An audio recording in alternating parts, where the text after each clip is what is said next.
আসলে পাকিস্তানের প্রধানমন্ত্রী এসেছিলেন এবং আমার সঙ্গে দেখা করেছিলেন। তিনি এ বিষয়ে বেশ আবেগপ্রবণও ছিলেন। একদল মানুষের সামনে তিনি বলেছিলেন, এই মানুষটি ৩০ লাখ ৫০ লাখ হয়তো অগণিত মানুষের জীবন বাঁচিয়েছেন।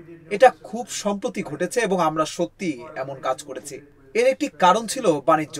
আমার মনে হয় ৮টি যুদ্ধের মধ্যে ৫টি ছিল বাণিজ্য সম্পর্কিত। আপনারা জানেন বাণিজ্যের শক্তি, তবে শুল্কের শক্তিও অনেক বড়। আর শুল্ক আমাদেরকে এক অর্থে দয়ালু জাতিতে পরিণত করেছে, কারণ অনেক মানুষ মারা যাচ্ছিল। আমি শুল্ক ব্যবহার করেছি যুদ্ধ থামানোর উপায় হিসেবে। আমি যুদ্ধ থামাতে ভালোবাসি। এক অর্থে এটা মজার। আমি হয়তো একমাত্র প্রেসিডেন্ট যার আমলে কোনো যুদ্ধ শুরু হয়নি। আমি ৮ মাসে ৮টি যুদ্ধ থামিয়েছি, কিন্তু আমি কি নোবেল পুরস্কার পেয়েছি? না। আপনারা কি তা বিশ্বাস করতে পারেন?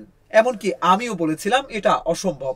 কিন্তু কোনো সমস্যা নেই, আমার ধারণা পরের বছরটা ভালো যাবে, যদিও আমি নিশ্চিত নই। আপনারা জানেন আমি আসলে কি নিয়ে ভাবি?